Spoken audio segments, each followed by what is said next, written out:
Oke, yang sudah ada 16.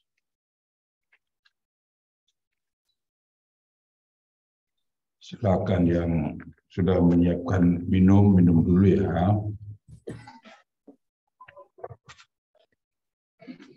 Boleh, silakan minum. Sudah, Selamat Prof. pagi, Prof. Selamat pagi.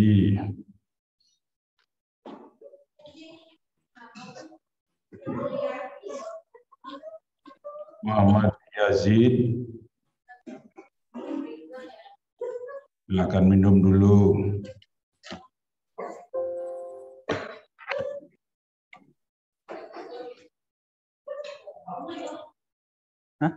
Susania, Ya, Prof. minum dulu. Ya, sudah, Prof. Saudara ada di mana ini? Di kelas, Prof. Loh, katanya ada pertemuan di kampus. Iya, Kak. Di kelas di kampus. Siwi, ada di mana? Ya, Prof. Di kelas. Oh, begitu kah? Baik, silakan minum dulu. Itu sudah dikeluarkan minumnya. Ini. Oke, kita mau kemana hari ini?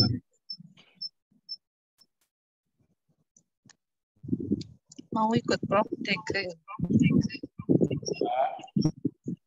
Melnyaki.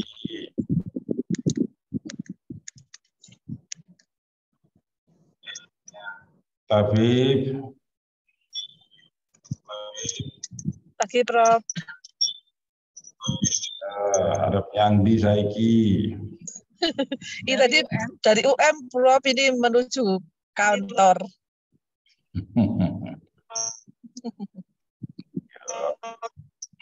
Hanya Bu, saya menggunakan maksudnya kita rindu diskusi apa? Kita mau ngobrol opo? Kita mau bahasa kerennya belajar apa? Mau lebih keren lagi, pokok bahasannya apa? Nah, itu. Oke, siapa yang rindu? Mengungkapkan kerinduannya gimana?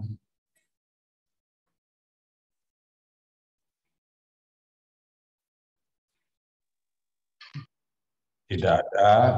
Saya hitung 3 kali, saya akan off. Saya, Prof. Siapa? Saya, Donatus Dole. Donatus, jangan mendahului. Aku kan sengaja biar aku bisa pergi cepat-cepat hari ini. Supaya Prof tidak pergi duluan. Karena Dikau sudah mengungkapkan kerinduan, bolehlah lanjut saja. Apa kerinduannya? Ini Prof, saya baca di definisi tab ini, ada di bagian akhir ini, ada tulisannya begini. Pembelajaran yang suatu desain pembelajaran yang memperhitungkan setting yaitu yakni formal, informal, non-formal, lifelong learning, on demand, dan just-in-time learning. Kira-kira dari semua setting ini, spesifikasi khasnya itu apa ya, supaya saya bisa melihat dengan tegas, oh ini bedanya dengan yang ini dengan yang ini tuh. Itu buku apa sih yang Donatus baca itu? Bukunya itu sebentar Prof, saya ambil Prof. Itu bukunya siapa yang dibaca? Kok ada pernyataan begitu? Donatus menghilang dia. Nanti saya ambil bukunya Prof. saya pikir langsung pulang ke Kupang itu. Ini Prof bukunya. Ya, coba sekarang diulangi ungkapannya. Sebentar saya baca. Oke. Di bagian definisi si Michael Spector dan Huang sama yang ini mereka setelah membuat definisi tentang istilah teknologi pembelajaran itu, di bagian akhir adalah mereka mengatakan suatu desain pembelajaran yang memperhitungkan setting tempat atau suasana dan lain-lainnya itu, yakni formal learning, informal learning, non-formal learning, lifelong learning, learning on demand, and just-in-time learning. Karena itu much better if you read in English. Aslinya coba gimana? Kok bisa diterjemahkan begitu? Aslinya begini, Prof. Saya panjang sekali kalimatnya nih.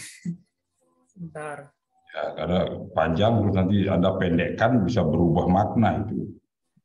Educational technology is the study and ethical practice of facilitating learning and improving performance by creating, using, and managing appropriate technological process and resources. Itu kalimat pertamanya. Lalu, from the perspective of technology used in education, educational technology could be understood as the use of emerging and exciting technologies to improve learning experience in a variety of instructional settings, such as formal learning, informal learning, non-formal learning, lifelong learning, learning on demand, and just-in-time learning. Oke. Pertanyaannya sekarang. Pertanyaan saya dari keempat atau kelima setting ini, saya bisa menempatkannya spesifikasinya yang kasih itu bagaimana supaya saya dengan ya sekilas bedanya dari ke formal learning, informal learning, non-formal learning, lifelong learning, learning on demand, and just-in-time learning itu. Jadi yang Anda tanyakan tentang makna dari setting tadi itu, yang bermacam-macam setting pembelajaran itu. Begitu Prof, ya. Formal learning, non-formal learning, apa lagi tadi itu? Informal learning, formal, non-formal learning, lifelong learning, learning on demand, and just-in-time learning. Just-in-time learning. Nah, konsep-konsep itu yang Anda tanyakan atau bagaimana memasukkan instructional technology ke setting itu? Pertama, konsepnya. Kalau konsepnya langsung buka Google. Ya, berikutnya ya bagaimana mengintegrasikannya dengan teknologi itu. Oke, sekarang buka Google dulu. Apa sih itu nol? Formal, informal, non-formal. Kalau Anda masih bingung dengan itu, sampai nanti yang terakhir just-in-time learning itu. Gimana? Coba buka Google sekarang. Gampang sekali kalau pertanyaannya itu. Nah, ayo siapa yang dahulu menemukan cari yang formal, non-formal itu kan bahasa lama ya. Kalau yang formal learning biasanya mengacu kemana? Formal itu kan di sekolah, di kelas, di ruang belajar. Ada belajar yang terstruktur, rapi, belum dengan kelembagaan yang berkelanjutan. Itu biasanya menggunakan kata formal. Nah, yang non-formal.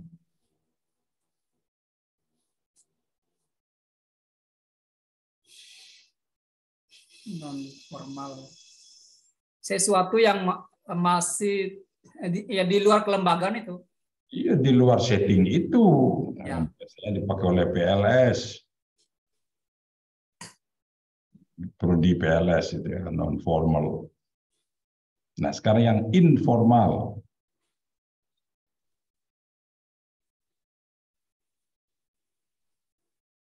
Informal, di dalam formal. Itu loh. Di luar setting itu lagi kan gitu. Nah, hanya bagian terakhir orang mengatakan non formal itu biasanya ditukar kata dengan informal. Sehingga yang dipakai sekarang ini lebih banyak yang non formal itu di luar setting sekolah.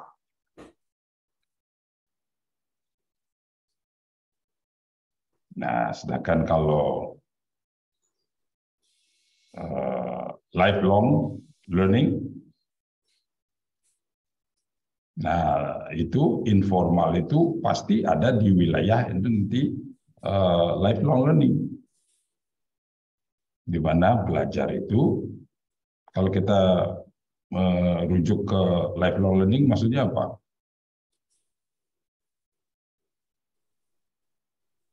Belajar sepanjang hayat. Ya, sepanjang hayat itu hayatnya siapa?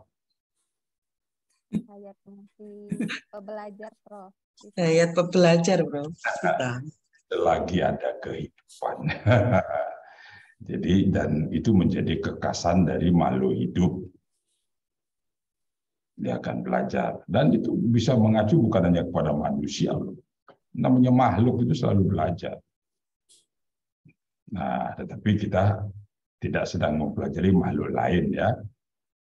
Kita saja. Nah, selagi namanya manusia, dia dikatakan hidup jika ada belajar di dalam dirinya. Jika ada manusia tidak belajar lagi, tidak ada bedanya dengan jembatan yang sedang saudara lihat di latar belakang saya itu. Dia akan tetap begitu, hanya tinggal menunggu keruntuhannya pada saatnya nanti. Bagaikan batu hitam yang sudah tetap begitu, tidak akan ada perubahan. Hasil dari sebuah aktivitas belajar adalah terjadi perubahan di dalam diri seseorang. Nah, perubahan itu pada semua sisi. Pada tingkat mental, pada tingkat perilaku. Perilaku itu bisa ucapan bibir, gerak, apapun. Nah, semua itu masuk dalam wilayah belajar. Nah, tadi bagian yang terakhir, just in time learning, maksudnya?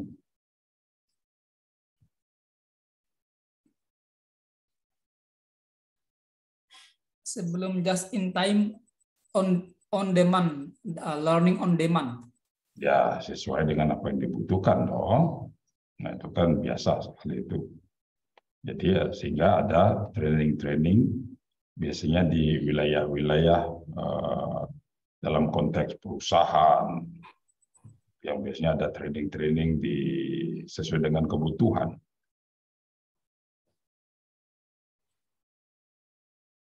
Dan itu salah satu model yang muncul biasanya on demand learning itu adalah just in time learning. Nah, apa itu? Coba buka di Google, semua ada itu. Kalau just in time kan dipelajari di saat itu. Ya, maksudnya apa? Saat itu maksudnya kapan? Dalam konteks kerja, just in time learning itu munculnya di mana? Kapan? Di wilayah mana biasanya? Di tempat kerja ya? Ya, perusahaan-perusahaan. Bedanya dengan on the job training kira-kira apa?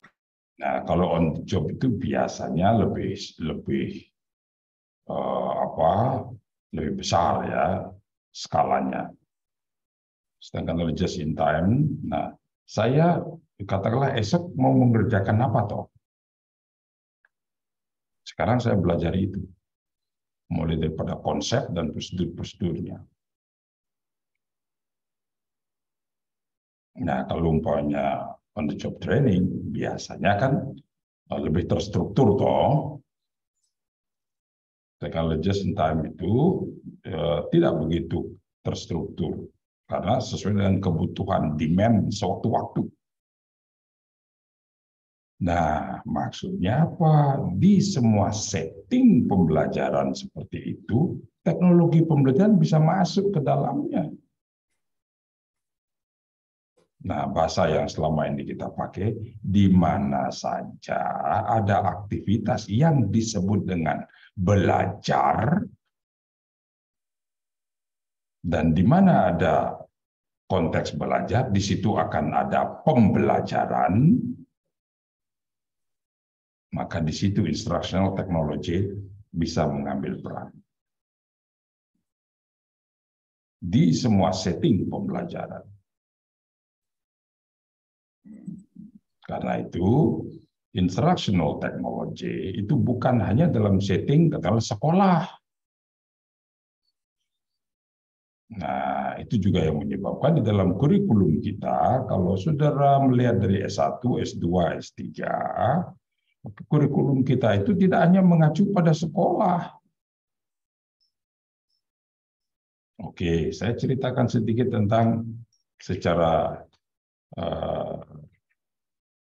history ya, sejarah dari penamaan yang ada dalam bidang kita.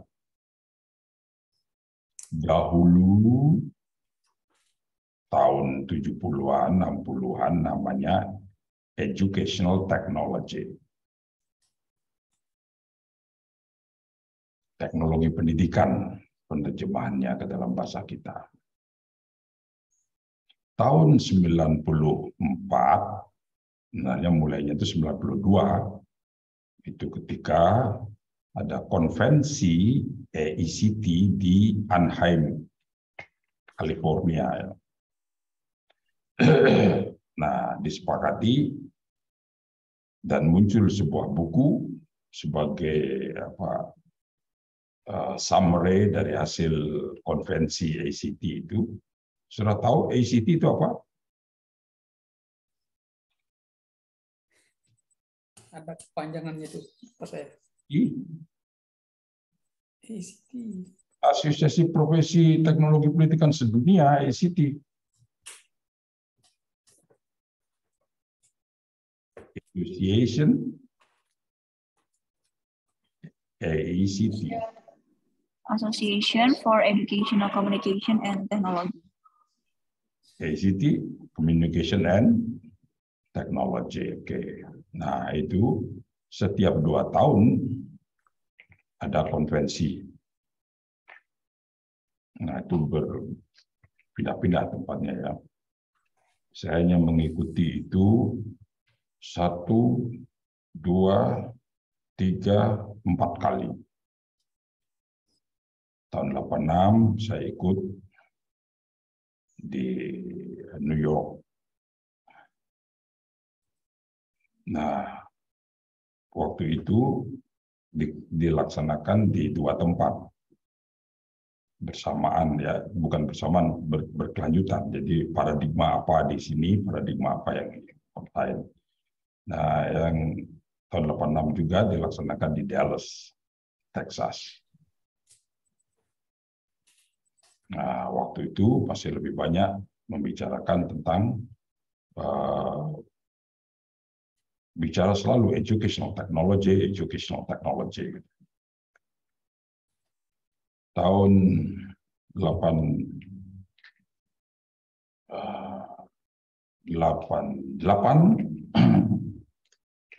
saya mengikutinya di San Francisco.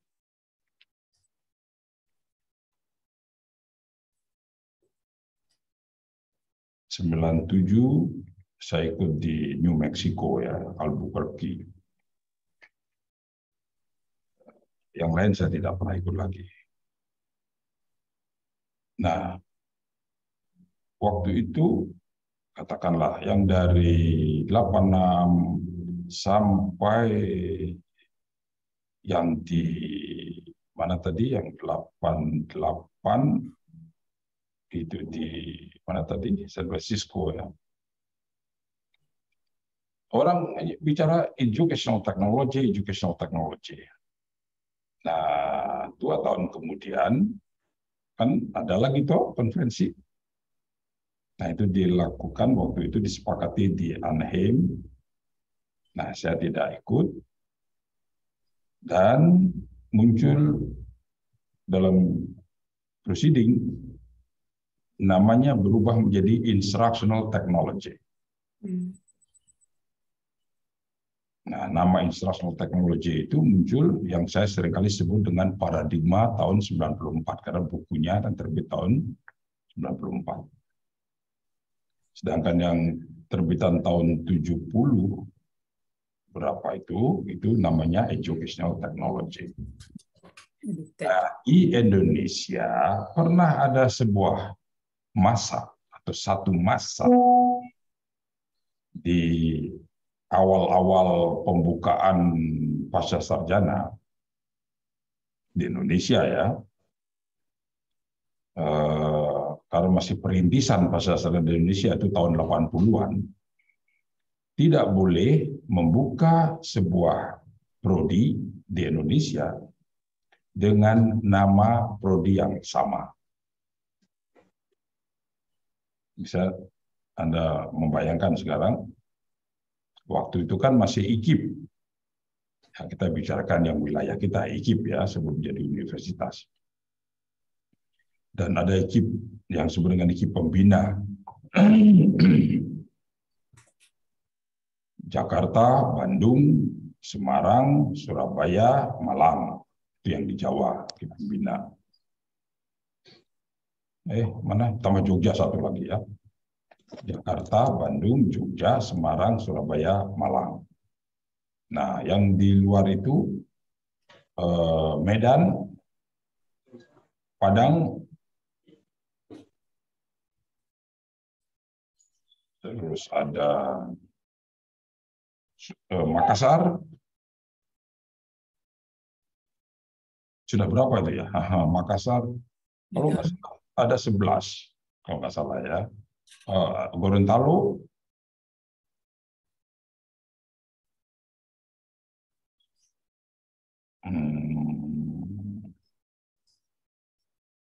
Singaraja.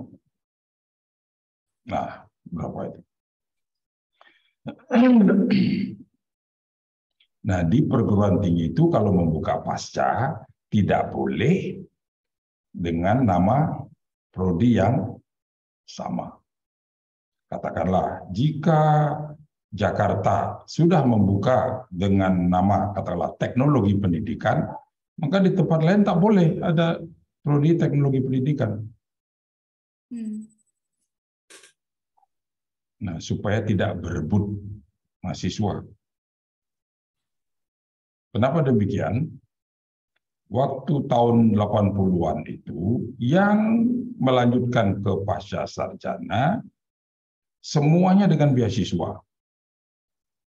Dan jumlah beasiswa yang tersedia waktu itu paling banyak ya 10 untuk satu perguruan tinggi.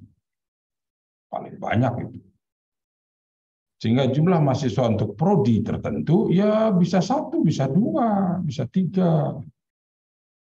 Karena keterbatasan beasiswa. Nah, oleh karena itu, jika sampai ada beberapa perguruan tinggi membuka prodi yang sama, jumlah beasiswa katakanlah untuk teknologi pendidikan hanya 3 orang, lah kalau ada 4 jurusan kan, atau 4 perguruan tinggi kan, nanti ada perguruan tinggi tidak dapat mahasiswa. Dan waktu itu, yang masuk ke pasca memang dosen-dosen yang pangkatnya sudah 4B. Yang fresh graduate dari S1 itu tidak bisa masuk pasca sarjana. Nah, karena ada aturan yang seperti itu, nah Jakarta sudah membuka dengan teknologi pendidikan. Dan bersamaan dengan itu, UM mau buka juga dengan teknologi pendidikan. Nggak bisa. Sehingga Malang membukanya dengan teknologi pengajaran. Dan harus ketemu dua perguruan tinggi ini, diskusi. Bedanya apa? Kalau tidak bisa membedakan, tidak bisa dibuka. Nah, muncullah kesepakatan antara Jakarta dan Malang. Teknologi pendidikan masuk ke wilayah media massa, sedangkan teknologi pengajaran masuk ke wilayah sekolah. Jadi yang formal ya, sekolah. Itu sebabnya kalau kita menelusuri ke akarnya, perkembangan prodi ini di Malang dengan Jakarta dan itu Bandung, jadi tiga ini yang itu ya. Waktu itu sebelum nanti dibuka di tempat-tempat yang lain seperti Padang, Medan, Makassar ya, terus Surabaya, Semarang, Jogja. Nah, jadi awal itu kan tiga ini. Nah, dua dulu, setelah itu Bandung ingin buka juga. Bandung tidak bisa lagi. Namanya teknologi pendidikan Jakarta, teknologi pengajaran Malang. Nah, sekarang Bandung mau buka, bingung lagi. Maka Bandung menggunakan kurikulum dan teknologi pendidikan apa begitu ini kalau nggak salah. Kurikulum ditambahi kurikulum baru bisa. Nah, sehingga punya kekasan itu ini tiga perguruan tinggi ini. Malang konteksnya adalah sekolah. Jadi begitu nanti bicara pengembangan apa untuk televisi, tidak bisa diterima itu nanti tesis atau disertasinya. Begitu konteksnya sekolah baru bisa. Sedangkan Jakarta, kalau dia masuk ke konteks sekolah, nanti orang Malang akan protes itu. Kenapa bisa begitu? Jika lebih banyak masuk ke wilayah-wilayah yang dunia, merambahnya ke dunia yang katakanlah media massa begitu. Sehingga itu banyak sekali masuknya ke televisi waktu itu. Nah, sedangkan kalau Bandung lebih gampang dia karena lebih menekankan pada kurikulum. Nah, itu secara historis ada hal yang begitu. Tetapi buku sucinya satu. Ya buku teknologi pendidikan itu. Buku sucinya tetap satu. Hanya untuk memilah itu ya. Bagaimana mengaplikasikan sekarang teknologi pendidikan itu di wilayah sekolah, di wilayah yang lebih katakanlah kalau mau itu non formal, waktu itu masih banyak juga istilah informal. Nah, sedangkan kalau yang Bandung kurikulum. Jejak-jejak itu sampai sekarang masih kelihatan. Masih ada itu. Nah, tahun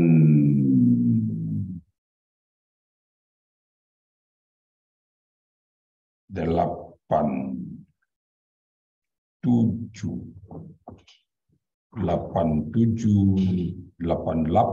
ACT kan sedang bergerak luar biasa waktu itu. Bukan ACT, IPTPI ya, Ikatan Profesi Teknologi Pendidikan Indonesia. Sedang luar biasa kiprahnya di tanah air. Terus membangun konsep-konsep untuk bidang kita. Muncullah terma pembelajaran.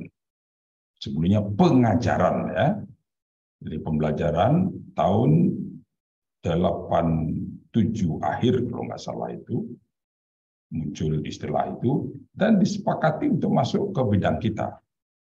Sehingga kita melepaskan diri dari terma pengajaran terus kita ganti dengan pembelajaran. Nah, karena ada pergantian seperti itu, maka Malang langsung bertindak mengambil itu dan mengubah nama jurusan menjadi teknologi pembelajaran.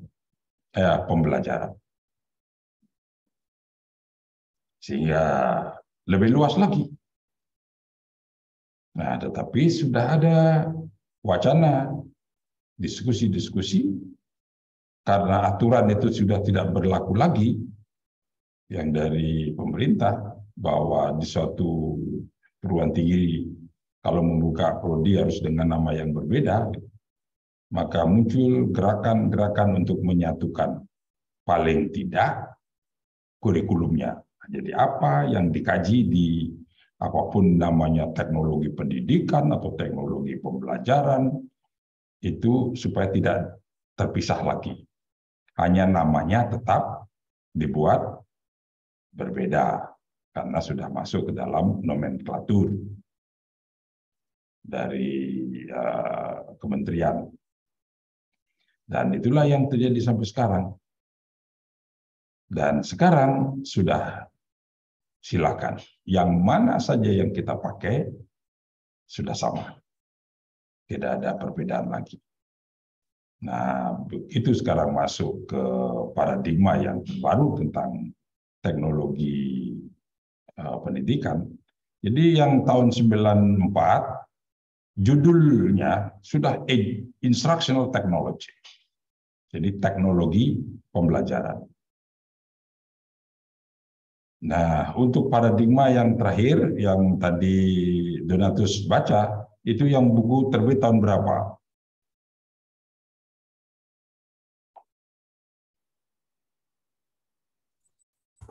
Ini tahun 2019, Prof. Oh, cari yang sebelumnya. Itu buku atau punyanya ACT? Coba lihat itu. Educational Technology. Itu bukan, oh bukan yang itu. Itu ada juga yang punyanya Molenda. yang Molenda tahun berapa itu? 9, Prof.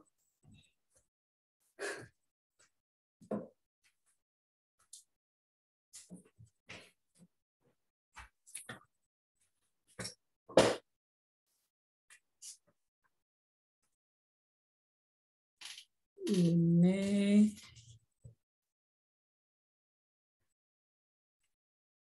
(2010). Nah, sebelum itu lagi ada lagi. Pernah itu terbit 2004, 2008, 2010. Nah, sebenarnya sejak tahun itulah 2004, 2008 dan seterusnya itu kita menggunakan definisi yang terakhir itu. Nah, begitu kita menggunakan definisi yang terakhir antara Jakarta, Malang, dan sekarang semua prodi apapun namanya lah ya, apakah sampai sekarang menggunakan nama teknologi pembelajaran atau teknologi pendidikan, sudah satu visi, satu misi. Nah, terakhir sejak tahun 2012 kalau nggak salah, ada himbauan dari kementerian supaya menggunakan nomenklatur yang sama.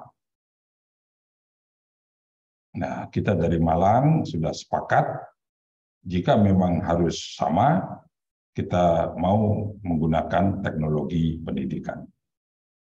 Nama teknologi belajar hanya untuk menyelesaikan yang dulu itu.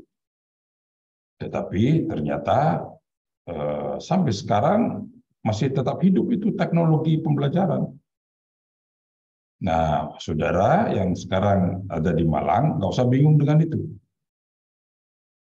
Jadi silakan, maknanya sudah sama. Jadi jika ada sejawat kita menggunakan bahasa teknologi pendidikan, ya itulah teknologi pembelajaran.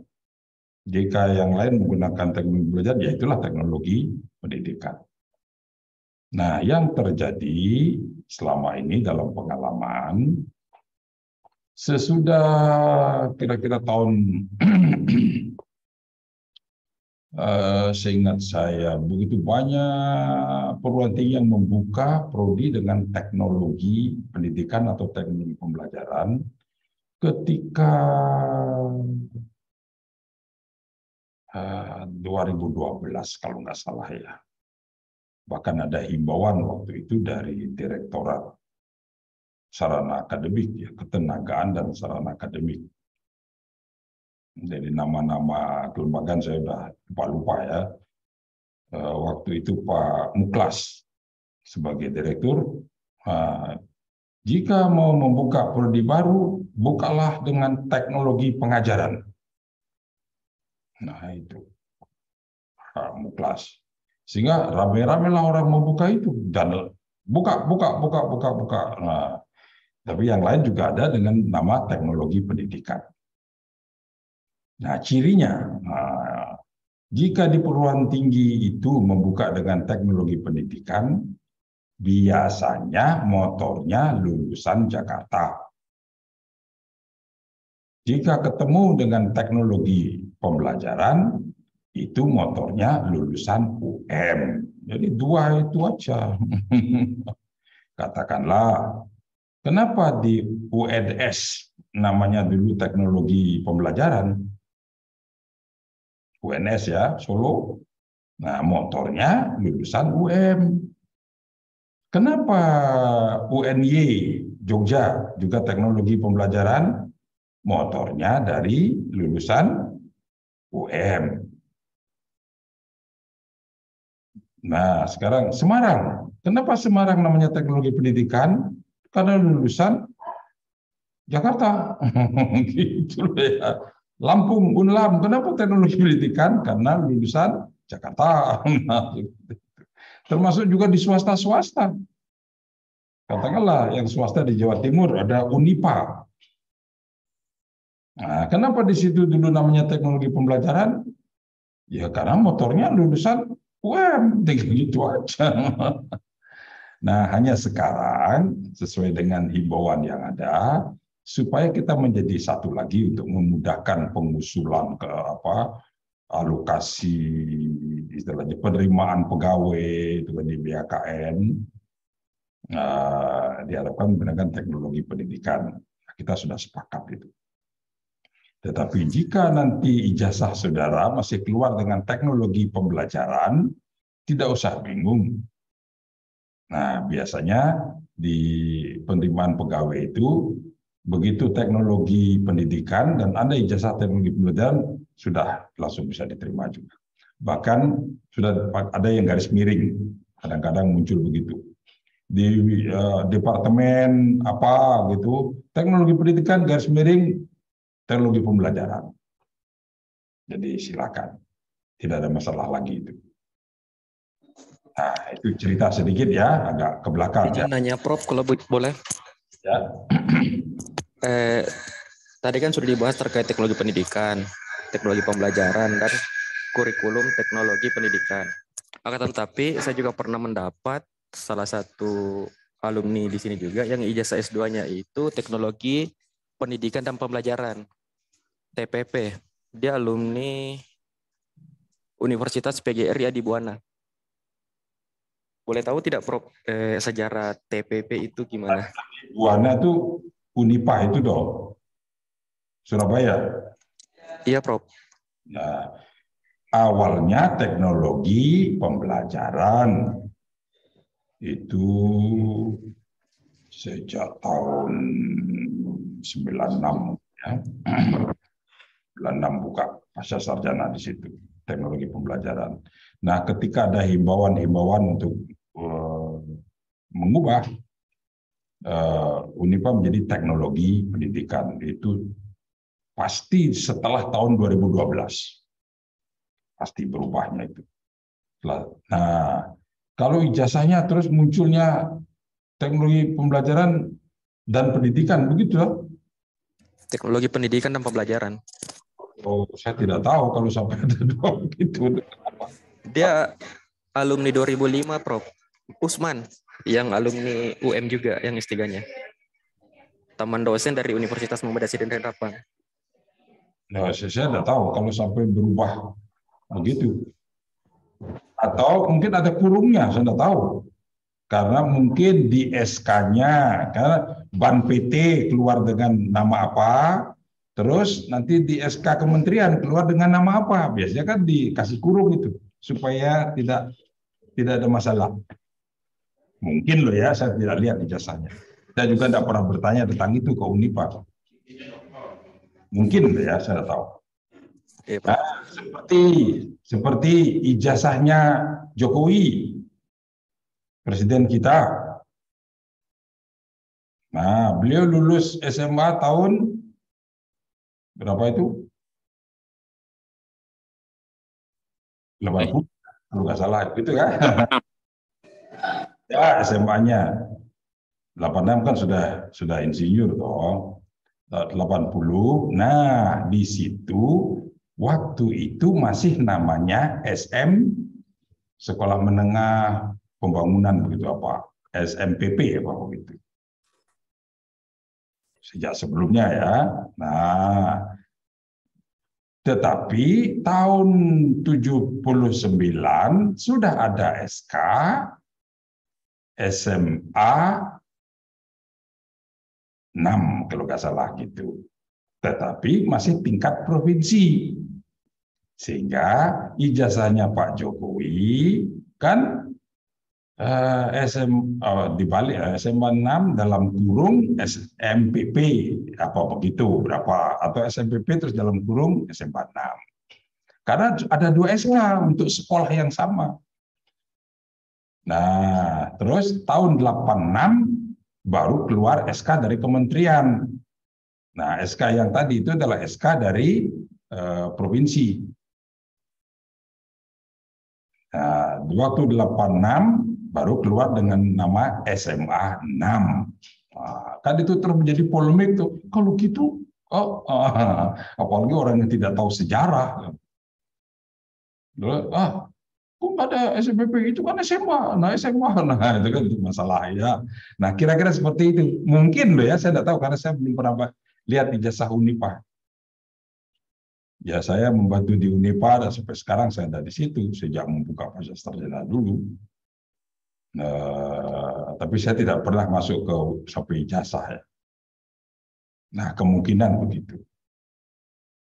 Nah, tetapi tidak ada masalah apa-apa. Tapi yang jelas mestinya bukan teknologi pendidikan dan pembelajaran. Sebagai prodi loh ya. Beda halnya kalau lembaga.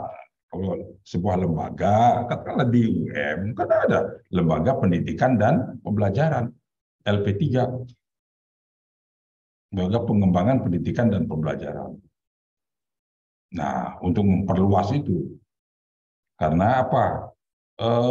Ada orang yang terus bicara tentang pendidikan, ada orang juga tentang pembelajaran, dan ada yang membedakan. Nah, silakan, itu untuk menyelesaikan masalah-masalah di konteks yang ada. Itukah yang Andi tanyakan tadi? Andi? Iya, Prof. Oke, jadi tidak ada masalah lagi tentang itu sekarang. Tentang penerimaan pegawai, ASN, sudah tidak ada masalah. Jadi silakan. Ya, KN sudah mengerti, kementerian juga sudah mengerti tentang itu. Siap, Prof. Oke, ada yang lain lagi? Nah, kalau tidak, kembali ke pertanyaan Donatus tadi. Artinya sekarang apa? Teknologi pendidikan atau teknologi pembelajaran. Nah, saya katakanlah mungkin 2-3 tahun yang lalu, saya sudah sering menggunakan bahasa teknologi pendidikan. Karena sudah ada kesepakatan kita di Malang. Teman-teman semua sudah beres, oke, teknologi pendidikan, tetapi keluarnya masih teknologi pembelajaran, gitu ya. Jadi nomenklatur yang muncul di BAN semua masih teknologi pembelajaran. Jadi kalau sekarang kita ngomong saya umpamanya saudara mendengar saya ngomong teknologi pendidikan atau saya ngomong teknologi pembelajaran, sudah sama, ya, tidak beda lagi. Kalau dulu beda itu, dan jangan sampai kalau dulu ngomong sama, nanti tutup satu prodi. Kalau sekarang sudah tidak, jadi silakan. Yang manapun yang saudara dengar dari saya, maksudnya sama. Tetapi saya biasanya memilih mana yang saya pakai sesuai dengan konteks. Kalau di prodi itu, katakanlah ada seminar, ada apa, terus saya bicara di prodi itu, nama prodinya teknologi pendidikan, maka saya akan konsisten ngomong teknologi pendidikan, begitu. Supaya tidak membuat orang resah dan risau. Tapi nanti kalau yang mengundang katakanlah prodinya adalah memang teknologi pembelajaran, Nah, saya juga akan ngomong teknologi pembelajaran. Saya menyesuaikan supaya menyelesaikan masalah. Kalau enggak, itu bisa menjadi masalah ya. Nah, yang manapun, dan ini konsep-konsep, prosedur-prosedur, model-model dari teknologi pendidikan itu bisa diterapkan, masuk, diinstal ya di seluruh konteks yang disebut dengan belajar dan pembelajaran dimanapun, dalam konteks formal, non formal, informal,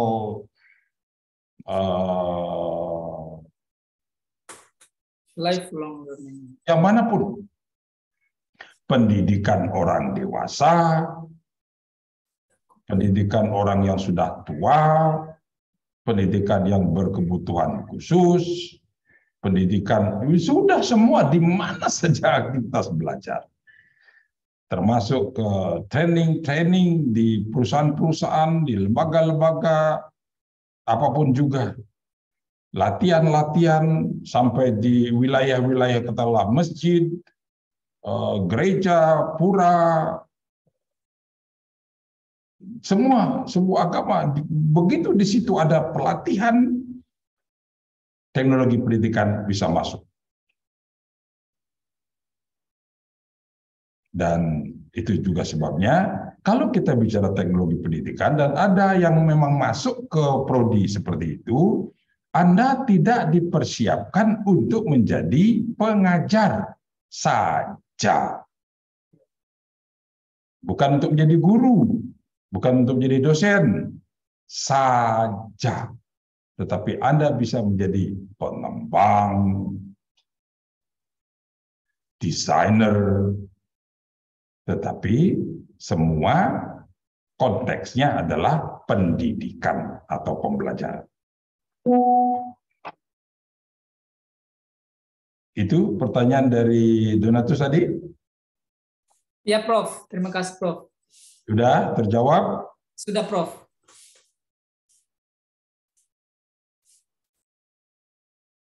Oke, tunggu sebentar ya.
Oke, saudara, berikutnya.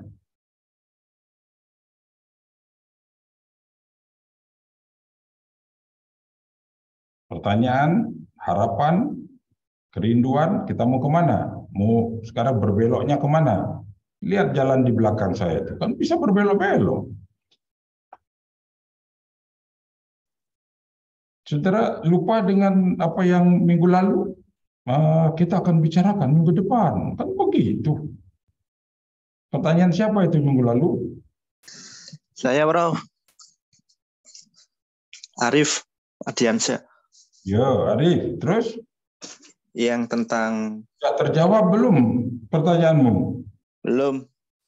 Itu artinya Diko tidak membaca.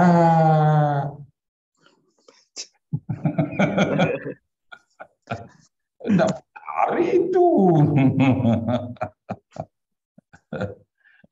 Masa Diko menanti-nantikan saya seminggu untuk mendapatkan jawaban? Padahal buka aja di Google ada jawabannya. Apakah Diko merindukan jawaban dari saya atau Diko merindukan supaya mendapatkan jawaban? Entah dari mana. Iya, Prof, dari jenengan. Itu cara belajar yang tidak benar. Pengen tahu dari sumbernya langsung, Prof. Kita kan bisa dapat dari mana-mana. Aku kan bukan sumber ilmu.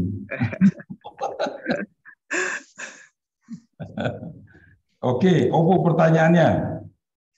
Yang dulu, Prof, bagaimana sih kita itu bisa membuat bangunan teori yang besar dengan mengambil teori-teori yang sudah ada, kemudian kita konstruksi menjadi teori baru. Seperti yang bukunya Prof Degeng sama Prof Yusuf Hadimiyarso itu, Prof, yang penerapan teori kognitif dalam desain pembelajaran. Itu buku tahun 90 itu toh? Iya. Itu kan sudah buku 30 tahun yang lalu.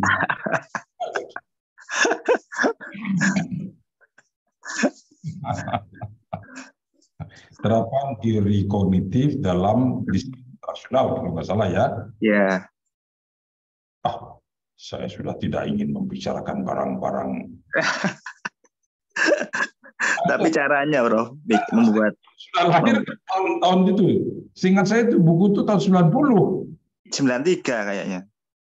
93. Proyeknya mungkin. Proyek. Iya, proyek Jakarta gitu, Bro. Itu monograf yang diterbitkan oleh waktu itu namanya pusat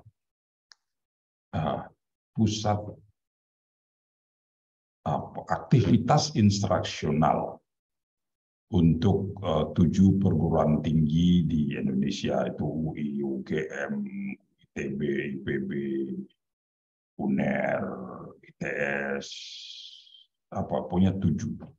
Nah, waktu itu kan masih ada klaster-klaster begitu tuh ya.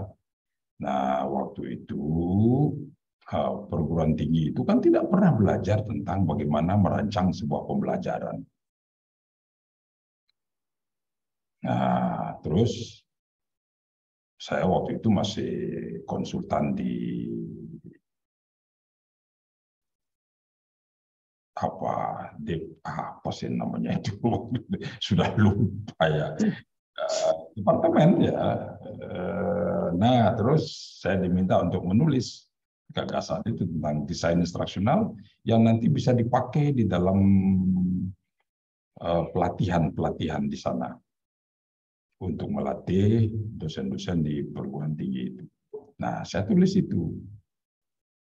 Nah, bukunya sudah jadi ketika saya pulang dari mengikuti postdoc di Ohio State University ya, Columbus. Buku itu jadi. Nah, saya sudah punya bukunya. Terus dan pas yang dibutuhkan. Nah, agar bisa masuk menjadi sebuah proyek, biar saya dapat duit, kan gitu tuh. Proyek dapat duit. Zaman itu buku sudah ada, daripada saya terbitkan, ya saya serahkan itu ke UT. Nah, agar bisa sah, waktu itu ketua proyeknya Pak Yusuf. Ayo sudah, jadikan nama Pak Yusuf masuk, kasih kesan pengantar, jadi sudah saya dapat duit. Itu buku lama aja, saya sendiri sudah tidak ingin lagi melihat buku-buku itu.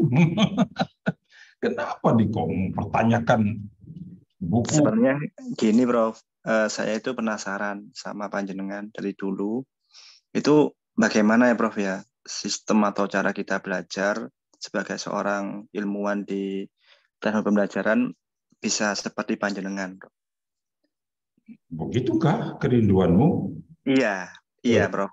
Karena beda dengan dosen-dosen, mohon maaf ya, bukan membandingkan, tapi pola pikirnya itu bisa luas, kemudian penuh filosofis, seperti itu. Tak kasih tahu caranya. Setuju, Iya. saya setuju.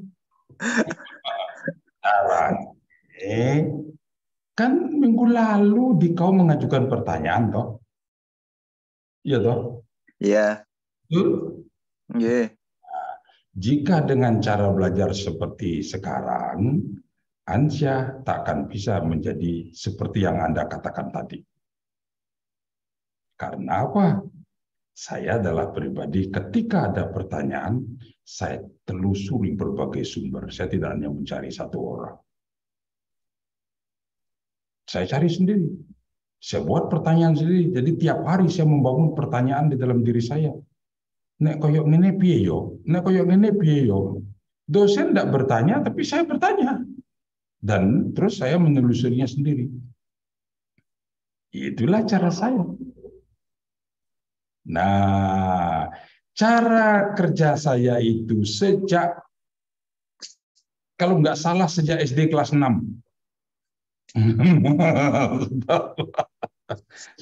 harus kembali lagi menjadi SD kelas 6 baru bisa nanti. Maksud saya gimana? Sejak SD kelas 6 saya konsisten sampai saya selesai S3. Saya menggunakan cara belajar seperti itu. Setiap saya mengikuti pelajaran di kelas, saya bertanya.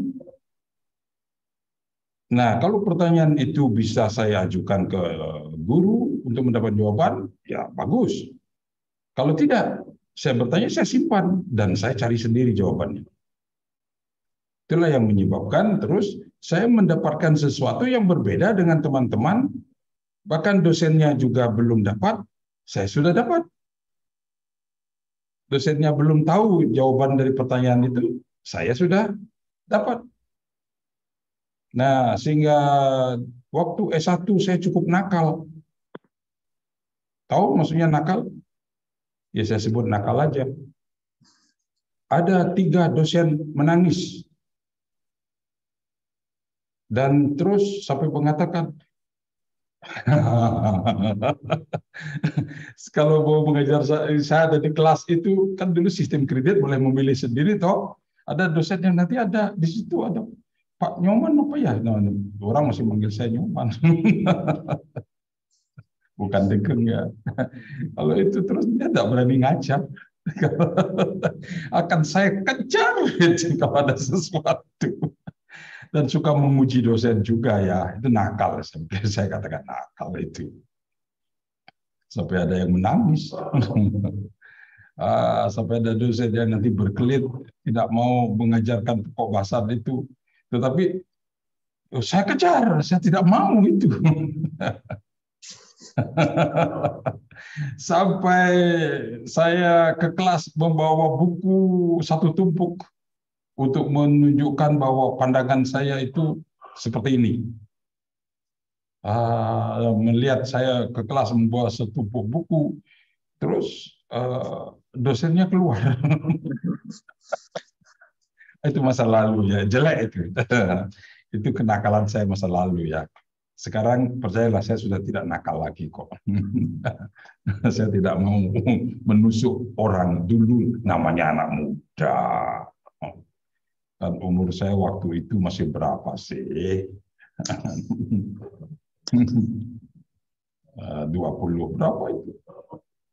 22 ya, 21, 22 ya, kan nakal itu ya. Kalau punya pandangan, wah, apalagi kalau terus tahu orang lain tidak bisa, kejar saja. Nah, jadi maksud saya gini, seperti Ansyah kemarin kan punya pertanyaan tuh ya, dan kita tidak sempat bahas. Saya memang janjikan minggu depan kita akan masuk ke sana. Nah, kalau saya mendengar ada dosen yang begitu, ya daripada saya nunggu minggu depan, lebih baik saya cari sendiri. Itu loh caranya yang saya maksud. Ya, sebenarnya ada sih Prof referensi caranya seperti itu. Cuma pengen membandingkan dengan jenengan gitu.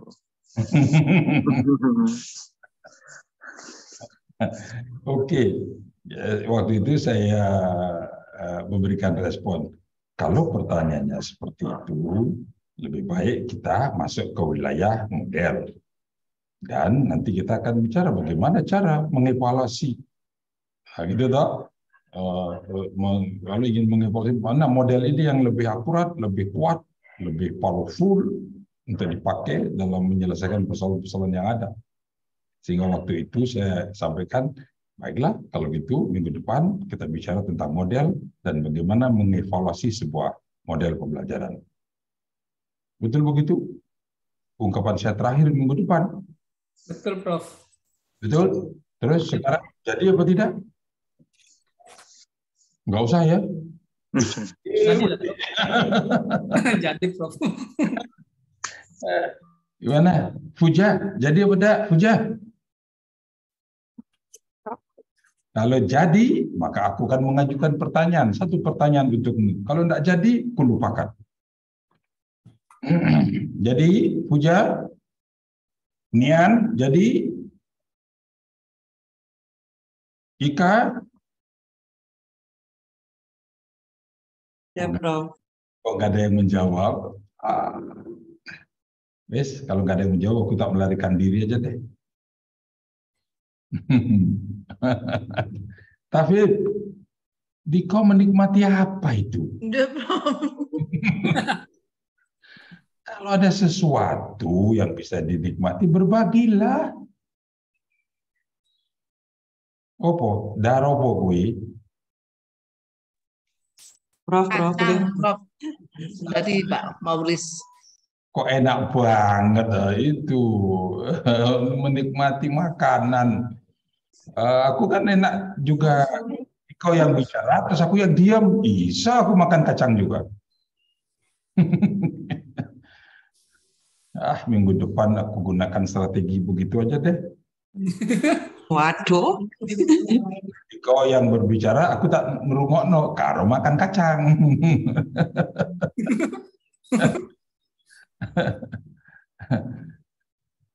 Oke, Fuja. Siap? Iya, Prof. Menerima pertanyaan saya?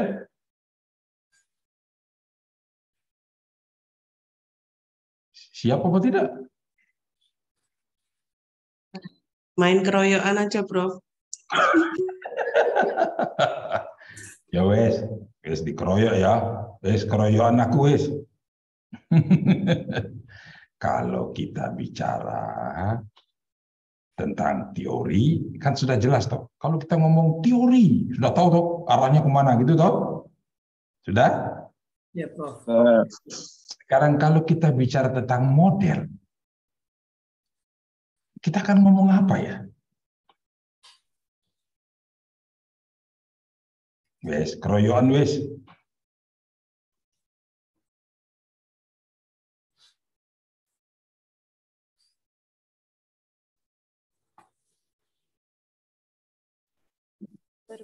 Izin, Prof. Ya, langsung aja.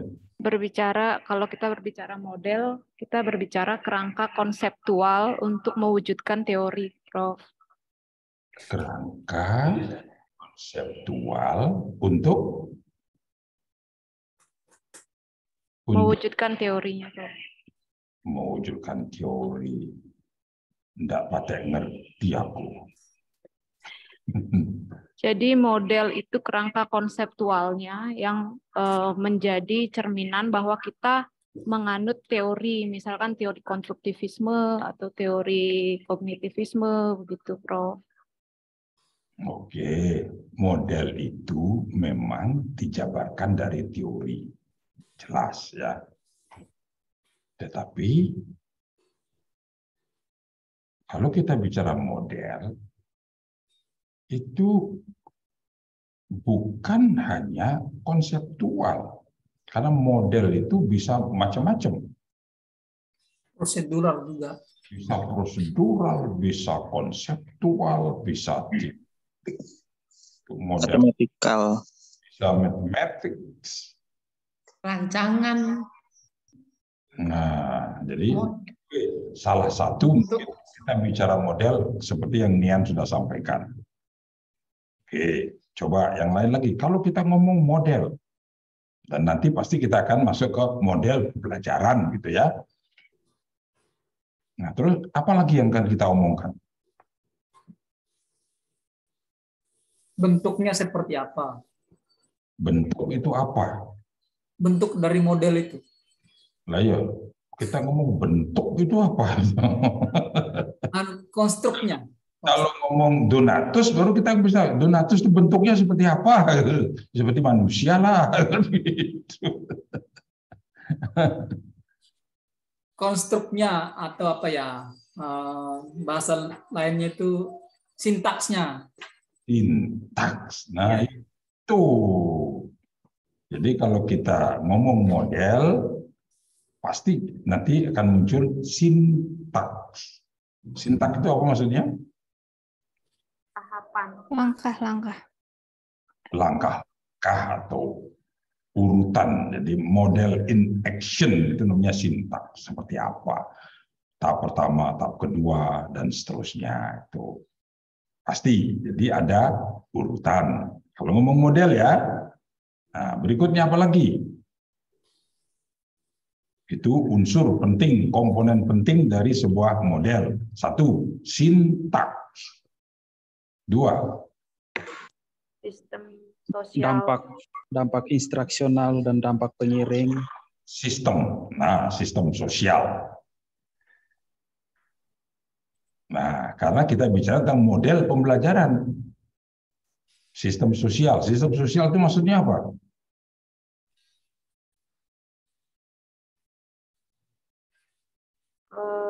Bagaimana model itu memfasilitasi interaksi antara guru dengan siswa, siswa dengan siswa. Nah, kalau arahnya ke situ, mungkin sudah masuk ke principle of creation. Kalau sistem sosial lebih mengacu pada peran setiap siapa yang masuk di dalam model itu. Peran-perannya gimana. Nah, karena ini model pembelajaran, pasti ada guru, pasti ada siswa, pasti ada media, dan semua komponen sistem lain. Nah, bagaimana peran dari setiap itu? Peran siswa itu seperti apa di dalam model ini? Sebagai pelaku, pendengar, katakanlah begitu, sebagai pelaksana, terus guru, sebagai apa dia? Dalam model ini, sebagai penceramah, fasilitator, sebagai aligator. Fasilitator. Saya pikir aligator. Buaya. Apa sebagai provokator? Silakan. Motivator. Nah, itu posisi guru dijelaskan itu ketika kita bicara mengenai social systemnya. Adakah unsur minimalnya, Prof, yang untuk sistem sosial komponennya? Apakah ada komponen minimalnya yang harus ada paling tidak? Iya, sebuah model kan bisa beda-beda toh. Nah, kalau ini model pembelajaran pasti memunculkan guru kan gitu toh, pasti ada toh. Nah, pembelajaran kalau nggak ada guru kan bukan pembelajaran ini namanya. Kalau hanya ada siswa, itu kita tidak akan bicara pembelajaran, kita bicara belajar, kan? Nah, karena ngomong pembelajaran, model pembelajaran, maka pasti ada guru, pasti ada siswa. Nah, nanti di dalam pembelajaran itu kan ada interaksi antara guru dan siswa. Nah, terus interaksinya dengan apa? Nah, bisa media, semua sistem yang terkait dengan itu. Nah, sekarang minimalnya apa? Sebenarnya sih ya butir-butir itulah, kan? Guru, siswa, dan bagaimana supaya terjadi interaksi antara guru dan siswa itu. Perannya itu seperti apa? Nah, bagian itu yang penting diungkapkan ketika kita bicara mengenai social system. Prof, kalau misalnya pembelajarannya itu di masyarakat itu bagaimana, Prof? Pembelajaran di masyarakat. Iya, maksudnya pembelajaran di masyarakat itu. Karena kita kan tenaga kesehatan dan sering memberikan edukasi di masyarakat atau juga kita memberikan edukasi melalui RRI begitu, Prof. Nah, itu kan berarti semacam training gitu tuh ya. Ya itu kalau sekarang bahasanya dibawa jadi edukasi supaya jadi gampang ngomong, semua jadi edukasi. Paling itu biasanya kan maksudnya kepada diklat tuh ya. Ya, tapi kalau itulah bahasa yang dipakai oleh masyarakat kita, ya sudahlah, ya edukasi, memberikan pendidikan, gitu ya. Ya, tetapi kan tetap sama, jadi hanya konteksnya saja tuh itu. Nah, kan sekarang ada, bukan sekarang ya sudah lama, ada andragogi, berarti pendidikan untuk orang.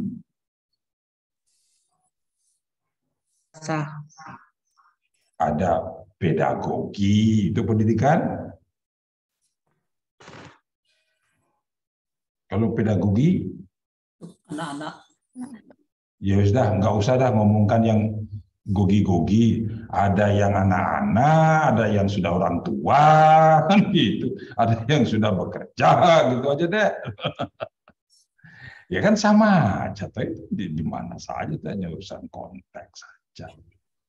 Nah, sekarang kalau punya siswanya orang-orang yang sudah tua, itu ya itu kan hanya melihat umurnya aja, tapi dia kan dalam konteks itu dia tetap jadi siswa kan, orang yang belajar. Nah, ketika kita bicara model pembelajaran yang seperti itu, yang membedakan nanti hanya kalau kita ngomong siswa dalam konteks sekolah yang kita sudah tahu umurnya yang sekian kan gitu. Nah, ketika kita bicara social system dari sebuah model, bagian itu penting dideskripsikan. Oke, berikutnya apa lagi? Dampak instruksional dan dampak pengiring. Ya, sebelum sampai ke sana. Prinsip reaksi. Ya, yang disebut dengan principles of reaction. Apa itu?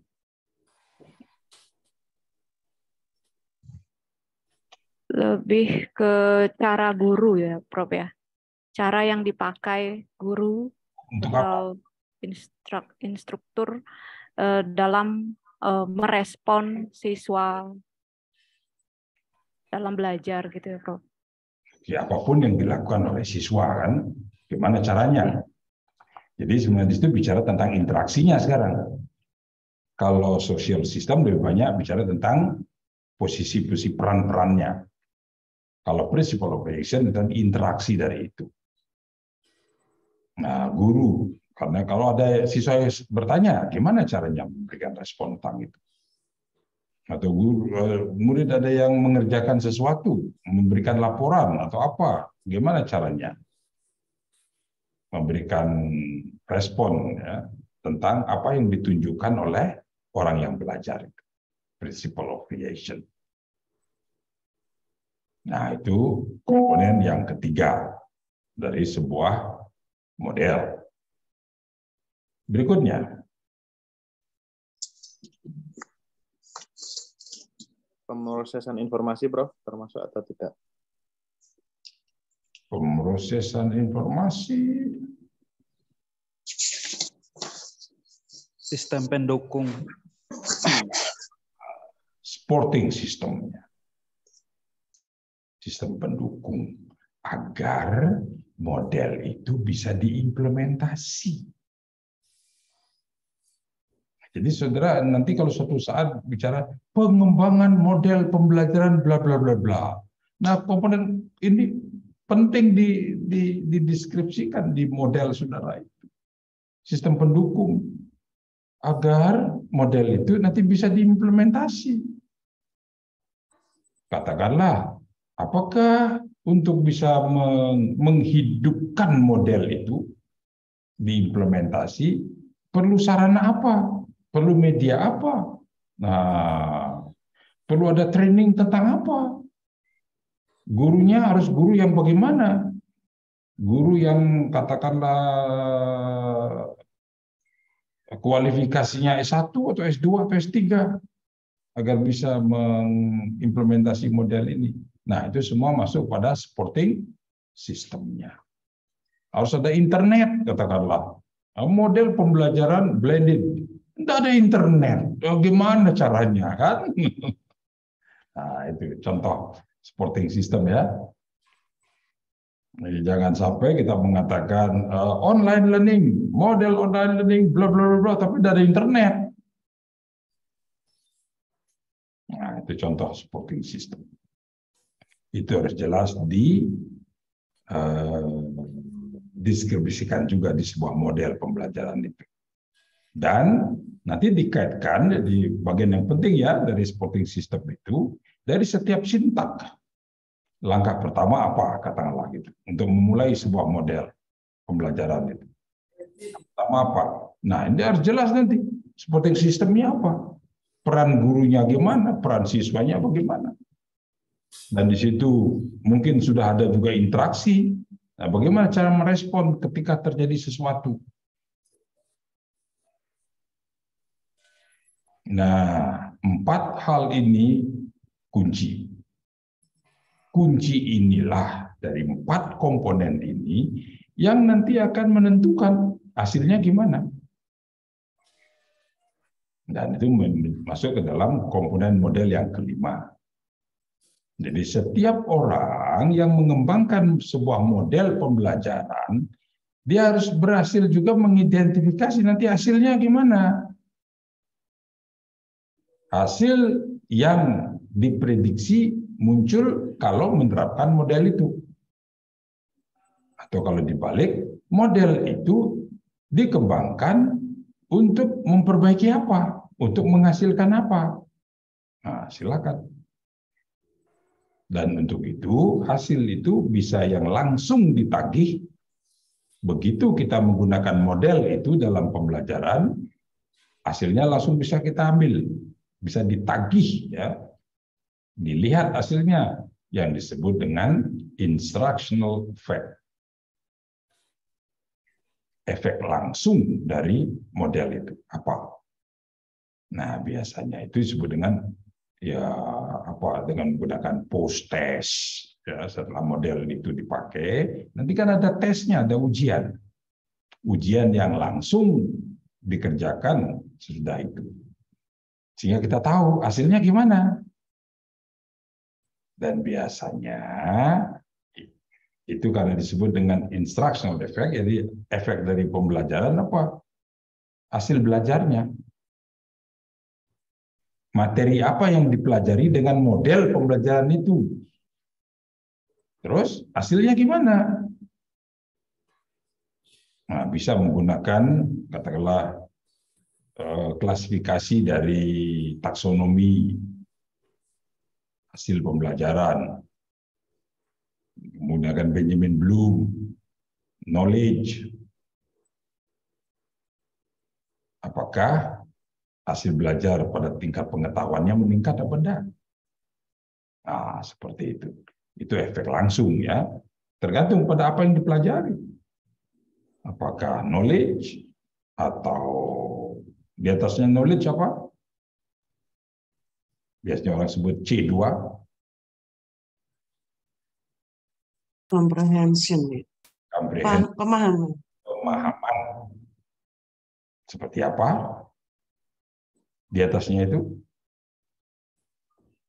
Aplikasi. Application-nya seperti apa? Di atasnya? Dan seterusnya. Gitu ya. Nah, semuanya itu termasuk nanti efek langsung. Yang langsung bisa ditagih. Kalau Anda belajar sejarah Majapahit, nah pasti kontennya tentang konten kerajaan Majapahit. Nah, nanti ditanyakan siapa raja pertama, bla bla bla bla. Bagaimana berdirinya? Nah, bla bla bla bla. Nah, itu disebut dengan instructional effect. dari menggunakan model pembelajaran itu. Nah, setiap model pembelajaran juga punya efek yang jangka panjang, yang biasanya disebut dengan efek pengiring atau nurture effect. Efek pengiring. Nah, seorang pengembang model harus juga bisa. Pasti ada itu. Apa? Dengan menggunakan model seperti itu, anak-anak semakin termotivasi dalam belajar. Nah, meningkatkan motivasi belajar termasuk efek pengiring. Atau pemecahan masalah. Atau keterampilan sosial. Atau kreativitas. Nah, silakan. Hal-hal yang seperti itu masuk di wilayah efek pengiring. Yang penandanya terbentuk hasil seperti itu jangka panjang dan merupakan akumulasi dari banyak perlakuan. Bukan hanya karena perlakuan dari model itu. Katakanlah kreativitas. Kreativitas itu tidak bisa dihasilkan oleh satu model tertentu. Munculnya katakanlah anak-anak yang kreatif tidak bisa ditelusuri hanya ini pasti menggunakan problem based learning dulu ya waktu sekolah ya. Nah, hanya problem based learning saja menghasilkan kreativitas. Tidak bisa. Apa saja bisa. Ceramah juga bisa menghasilkan kreativitas kok. Tanya jawab juga bisa. Apa saja. Nah, tetapi sebagai pengembang model tertentu kita harus bisa mendeskripsikan itu. Apa yang bisa dihasilkan jangka panjang dengan problem based learning. Nah, oleh karena itu, biasanya di dalam riset-riset kita, nah ini perhatikan sekarang baik-baik ini. Perhatikan baik-baik dan ingat-ingat ya. Ingat-ingat ya. Ingat-ingat itu apa? Ingat terus. Ingat ya, sebagai researcher dalam bidang instructional technology, berhati-hati di dalam menetapkan variabel tergantung. Sekarang ini ada kecenderungan, jadi riset-riset terakhir, ya kira-kira 10 tahun terakhir deh, saya katakan 10 tahun terakhir. Ada kecenderungan seorang peneliti biar kelihatan risetnya gagah, bagus, memasukkan hasil belajar Nurture effect ke dalam risetnya sebagai variabel tergantung. Nah, coba lihat ya riset-riset terakhir ya, memasukkan kreativitas, problem untuk meningkat berpikir kritis, berpikir kreatif di wilayah-wilayah itu. Nah, Sakjane, tahu Sakjane? Sakjane, gimana lagunya? Ya, Sakjane. Ora iso dibeda-beda no. Lagunya Farel ya. Sakjane itu tidak bisa. Tetapi jika ada riset di judulnya memasukkan pengaruh model pembelajaran ini terhadap peningkatan kreativitas, oh itu orang semua senang. Wah, senang. Sakjane kuwi ora iso. Jadi selama ini kalau saya katakan meloloskan, tidak lolos itu, biar Anda lulus dalam ujian disertasi hanya gitu aja. Meskipun saya tahu, enggak bisa itu. Tidak mungkin variabel-variabel yang seperti itu bisa dihasilkan oleh tindakan tunggal dari model yang Anda implementasi itu. Apalagi hanya 2 bulan risetnya. 2 bulan. Karena 1 semester aja. Karena jika saja ya, dengan 1 tindakan mengembangkan sebuah model untuk terus berpikir kreatifnya luar biasa, hanya diajarkan katakanlah eksperimennya hanya katakanlah 1 semester deh. Kalau ada model seperti itu, selesai kehidupan di bumi ini. Semua orang kreatif, gampang sekali. Tapi kenyataannya tetap aja enggak kreatif-kreatif tuh. Nanti kalau dites kata berpikir kritisnya tetap aja segitu kan. Enggak naik-naik kan. Nah, ya oke lah, saya ingatkan sejak awal sekarang ya. Ingatkan sejak awal. Prof, Sudah. contohnya Prof, yang betul Prof. Bagaimana? Contohnya Prof, yang betul. Contohnya yang betul. Letakkan variabel variabel tergantung ya, dependent variabelnya, hasil belajar. Kita belajar apa sih dengan model itu? Itu mata kuliahnya mata kuliah apa sih? Pasti yang kalau kita mengimplementasi sebuah model pembelajaran, pasti ada mata kuliahnya toh, ada mata pelajaran toh. Betul apa tidak? Betul, Prof. Nah, setelah belajar dengan model itu, untuk mata kuliah atau mata pelajaran atau pokok bahasan yang kita pelajari itu, hasil belajarnya gimana? Bandingkan dengan kalau kita menggunakan model yang lain. Itu yang bisa kita cari. Nek berpikir kritis, tunggu lagi 30 tahun lagi baru kira-kira muncul nanti berpikir kritisnya itu. Tetapi banyak disertasi sekarang ini yang begitu. Kalau saudara mau menelusuri tentang itu ya, rindu nggak menelusuri disertasi nanti? Rindu ya? Ya, saya memaksa diri menggunakan satu kata, harus rindu ya. Ada bahasa harus rindu.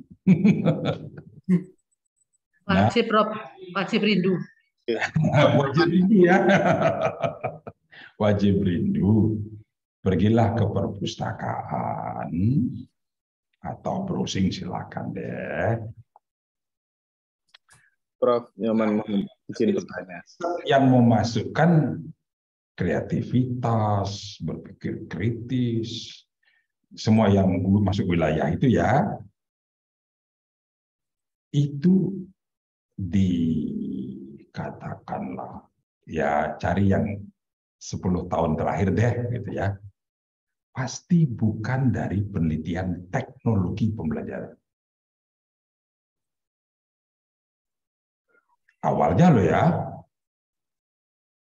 Nah, mahasiswa teknologi pembelajaran hanya niru-niru. Memang judulnya kelihatan jadi bagus, seperti mahal jadi judul. Mengembangkan kreativitas, kan bagus sekali itu ya. Semua orang ingin kreativitasnya meningkat, dan kalau ada model bisa mengembangkan itu luar biasa. Nah, saudara, saya buka kuncinya ya. Coba lakukan pembacaan ke disertasi di prodi lain, terutama yang dari MIPA.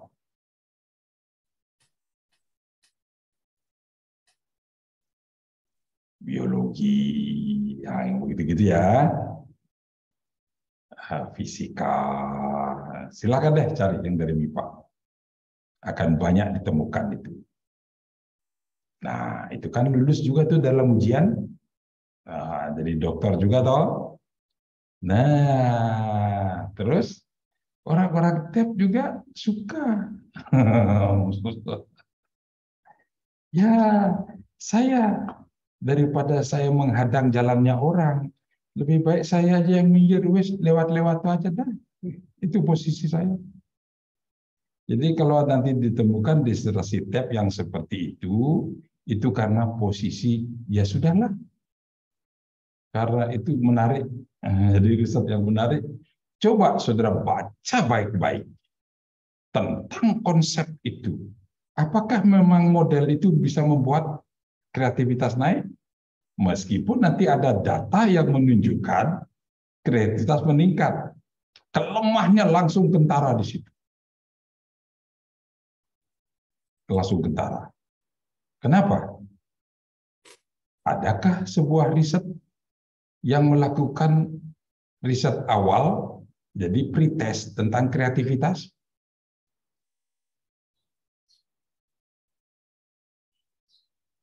Dites dulu kreativitas anak-anak itu dengan sebuah tes yang standar.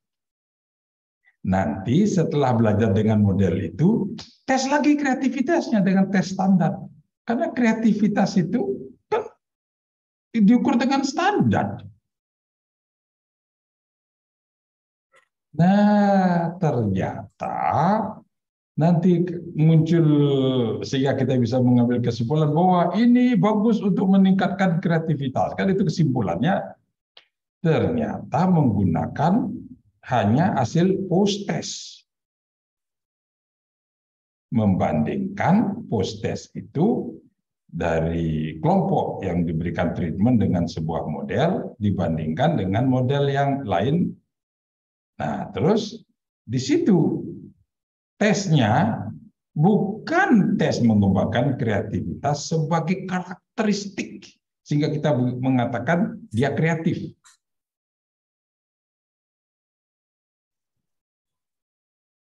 Tetapi sebagai state. Dan ingatlah sebuah variabel kalau kita tetapkan sebagai state artinya apa? Posisi variabel itu kan selalu berubah-ubah. Berubah artinya apa? Sekarang dia kreatif, besok tidak kreatif. Untuk yang begini dia kreatif, untuk yang lain dia tidak kreatif. Nah, jika ada variabel ditemukan seperti itu pada diri seseorang, apakah kita akan mengatakan orang itu kreatif? Dalam kondisi tertentu dia kreatif, dalam kondisi tidak kreatif. Namanya apa itu ya? Manusia yang seperti apa itu ya? Tergantung situasinya. Tergantung situasi. Terus kalau gitu namanya orang itu apa? Ya kreatif tergantung situasi, kan gitu toh. Padahal kalau kita mengatakan seseorang dia adalah manusia yang kreatif, artinya di segala hal harusnya itu. Iya, itu menjadi karakter tuh dalam dirinya. Jadi dia kreatifnya bukan hanya kondisi tertentu. Maaf Prof, kalau misalnya dia itu dari basic, misalnya dari IPA gitu. Tapi kadang kurang menguasai situasi atau konteks di sosial, bagaimana itu Prof? Coba diulangi, maksudnya apa? Iya, seperti saya sampaikan tadi, Mbak Ika tadi, kalau kompeten di bidang IPA misalnya, tetapi tidak kompeten di bidang sosial. Oh, itu kan lain lagi toh ya, masalahnya itu beda toh. Berarti itu nanti masuk apa? Wilayah bakat itu. Wilayah potensinya ya. Ya potensi. Nah, kalau lebih-lebih kalau sudah masuk ke wilayah itu potensi, maka dia menjadi karakteristik. Kalau kita mengenal potensi kan tidak berubah-ubah toh. Sekarang potensinya tinggi, terus berikutnya potensinya rendah lagi gitu. Kan tidak bisa bicara gitu toh kalau ngomong potensi. Begitu dia masuk ke wilayah katakanlah karakteristik ya, sebagai traits ya, karakteristik, maka kita bisa mengatakan anak ini bakatnya ini. Nah, itu. Terus dia akan bawa itu seumur hidupnya. Tetapi kalau sebagai state, bakatnya hari ini olahraga, besok bakatnya puisi, berubah-ubah itu. Kan tidak ada tuh manusia begitu. Kalau kita bicara bakat itu akan dibawa terus. Nah, sebagai traits. Nah, oleh karena itu, di dalam riset-riset kita tidak akan memasukkan variabel-variabel yang seperti itu menjadi variabel tergantung.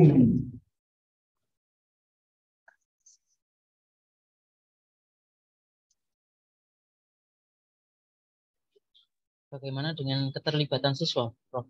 Apakah itu termasuk yang berpikir kritis tadi? Apa maksudnya? Yang variabel tergantung tadi kita menggunakan yang meningkatkan keterlibatan siswa. Apakah itu termasuk? Kalau keterlibatan itu kan sudah jelas sebagai state, toh. Kalau kondisinya berubah, dia akan keterlibatannya tinggi. Kan begitu toh? Nah, untuk itu bisa dijadikan sebagai variabel tergantung. Karena keterlibatan jelas. Ya makin banyak peluang yang diberikan, ya makin banyak terlibat. Kalau gurunya lebih banyak bicara duduk, ya sudah kan itu pengaruh suruh duduk. Begitu dia berdiri, duduk, gitu kan ya. Kan tidak ada keterlibatan. Jelas sekali itu. Dengan model-model tertentu bisa membangkitkan keterlibatan. Kan begitu toh? Nah, itu bisa dimasukkan sebagai variabel tergantung.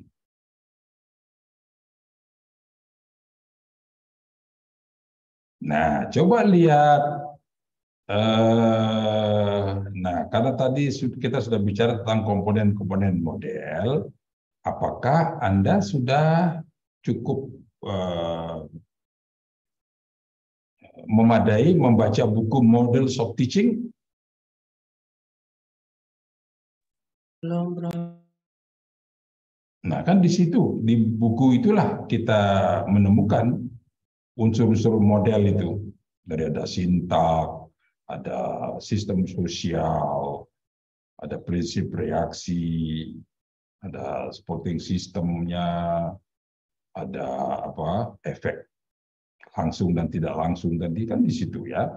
Nah, coba lihat di model-model yang dituliskan oleh Reglut itu. Ada sekian model, terus lihat di bagian belakang dari setiap model, pasti ada nanti itu. Efek langsung, instructional effect, dan natural effect. Lihat itu diagramnya. Kreativitas pernah nggak masuk menjadi efek langsung? Nah, coba lihat di situ ya. Karena apa? Posisi dari variabel-variabel itu pasti nanti masuk ke nurturan. Ciri dari nurturan effect itu apa? Pembentukannya jangka panjang. Tidak hanya dalam berapa kali, 8 kali pertemuan, 1 semester, orang jadi kreatif. Nggak bisa itu. Andai kata, ini andai kata, seperti yang saya katakan tadi. Ada satu model, hanya 8 kali pertemuan membuat orang jadi kreatif. Gampang sekali tuh membuat orang kreatif. Gunakan aja model itu. Siapa yang bisa menemukan model seperti itu, dia akan langsung kaya raya di muka bumi ini. Modelnya laku jual, mahal banget itu. Udah, saudara seumur hidup nggak usah melakukan apa-apa, hanya jual satu model itu aja. Jadi endorse. Iya. Dengan satu model itu kok bisa jadi kreatif orang itu. Wah, gampang sekali. Nah, itu ketidakmungkinan ya. Dan siapapun yang memasukkan variabel seperti itu ke dalam risetnya, pasti tidak akan sanggup menjelaskan mengapa anak itu menjadi kreatif. Atau pasti definisi kreatif yang dimaksud itu berbeda dengan kreatif yang dimaksud. Orang kreatif itu seperti apa sih? Bla bla bla bla bla. Nah, itu kan ciri kreativitas. Nah, paling hanya mengambil satu atau dua atau bagaimana. Nah, itulah. Tetapi jika saudara nanti menemukan riset-riset yang seperti itu untuk disertasi Anda, bukan untuk ditiru.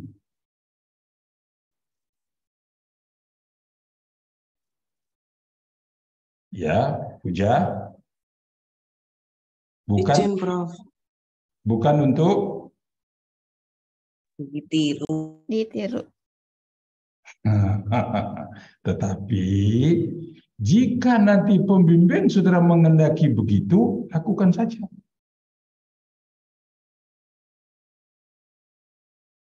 Bisa membedakan? Jika pembimbing saudara mengendaki, masukkan, itu kan penting dan bisa meningkatkan kreativitas. Sehingga saudara akan masukkan sekarang di disertasi Anda, meningkatkan hasil belajar dan kreativitas. Nah, kan gitu jadinya toh. Nah, terus kalau pembimbing saudara mengendaki begitu gimana? Jangan pernah sekali-kali mengatakan, Pak Degeng tidak setuju.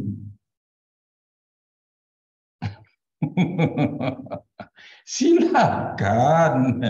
Kalau sudah memang begitu, saya akan minggir, lewatlah. Itu dulu, itu ada tikungan ya. Ada tikungan, ayo minggir, saya akan minggir. Masa paling jalan-jalan. Gitu ya. Nah, kalau pembimbing saudara menginginkan begitu, jalan. Sebab pembimbing saudara itulah yang akan menentukan saudara lulus atau tidak lulus, selesai atau tidak selesai disertasi Anda. Tetapi ingatlah, hati nuranimu. Wah, hati nurani. Ya, perhatikan. Nanti Anda sendiri akan mengalami itu dan merasakan. Kalau ditemukan dapat meningkatkan kreativitas, coba jelaskan nanti di bab 5. Gimana cara menjelaskannya?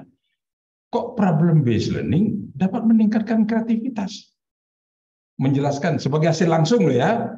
Kalau sebagai hasil tidak langsung, nurture and effect, silakan. Nah, jadi cirinya juga ya, hasil kalau itu menjadi nurture and effect, tidak bisa ditagih langsung. Seperti kita menagih hasil belajar.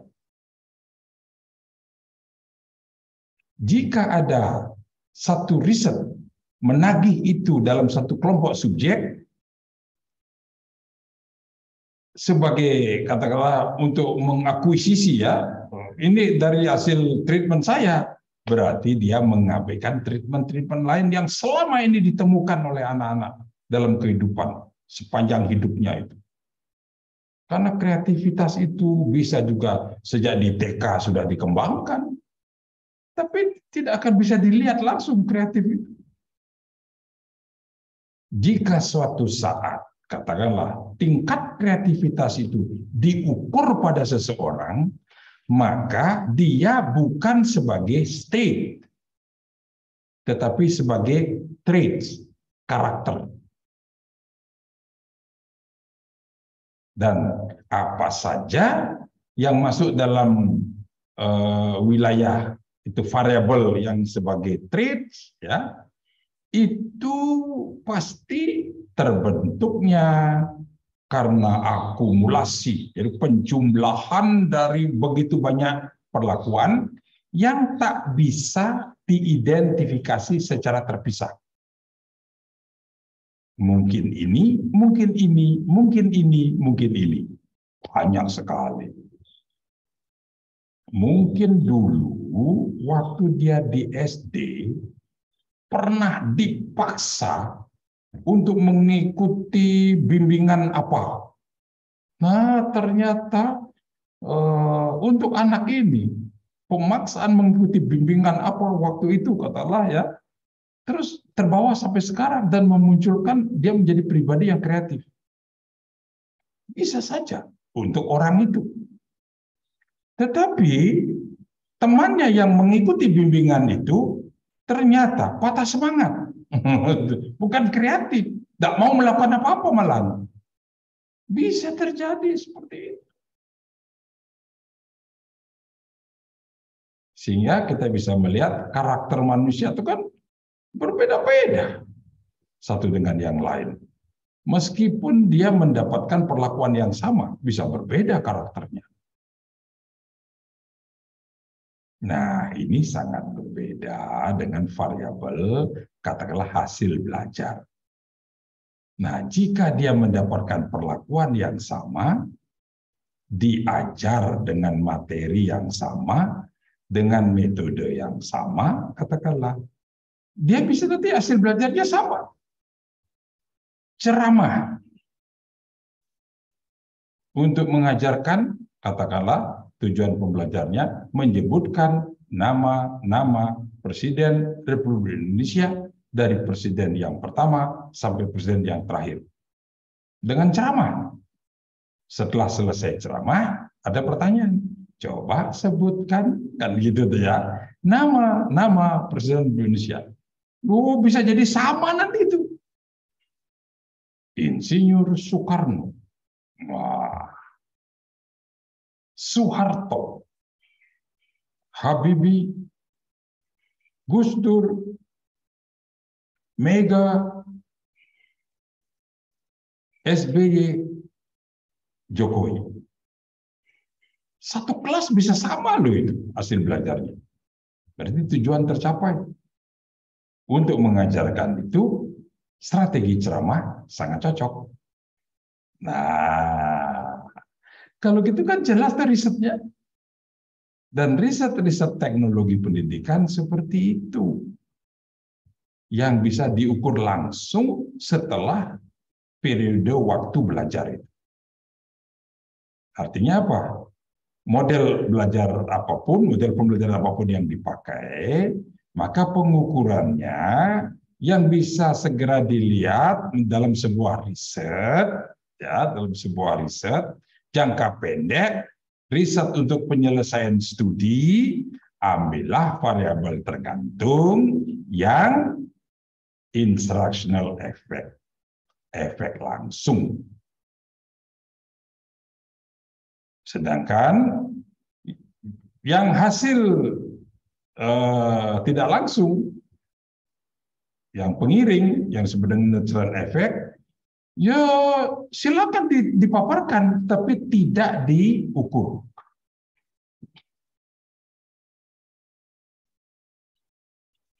Karena memang tidak bisa. Nah, jika nanti Anda menemukan sebuah riset yang melakukan itu, jadi mengukur yang natural effect, coba baca dan renungkan. Benar enggak itu? Mulai dari instrumennya. Kalau dikatakan dengan model ini, anak-anak menjadi lebih kreatif. Apa yang dimaksud dengan kreatif di situ? Coba dilihat baik-baik.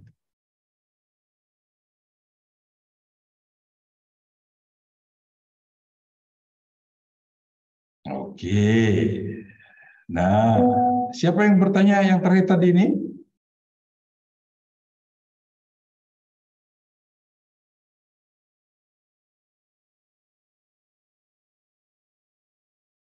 Halo, kau ada di mana?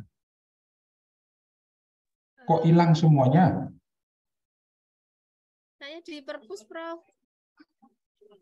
Ya, silakan di perpus. Maksud saya, aku bertanya, kok tak ada yang menjawab? Lah artinya hilang itu.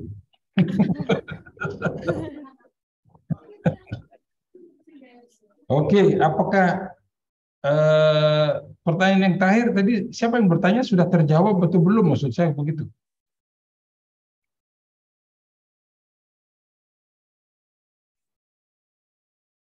Siapa yang bertanya terakhir tadi? Saya mungkin, Prof. Ya.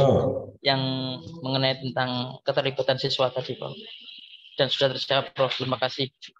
Oh, wes. Ojo cepat-cepat Melayu tau. Izin ke kamar mandi, Prof. Aku sedang ingin berinteraksi panjang-panjang, di kok lari. Larinya mau tanya, Prof. Mau tanya lagi. Sebelum tanya, coba saya cek karena saya akan segera masuk ke Zoom lain untuk mengikuti. Sekarang jam berapa ini? 11 kurang 10. Saya langsung akhiri ya. Ada ujian di Surabaya. Oke, Prof. Terima kasih, Prof. Terima kasih, Prof. Belum bicara Terima kasih banyak, Prof. Bagaimana mengevaluasi sebuah model ya? Terima kasih, Prof. Oke, baik. Selamat. Bibirnya merah. Selamat lanjut. Terima kasih, Prof. Terima kasih, Prof. Terima kasih, Prof. Terima kasih, Prof.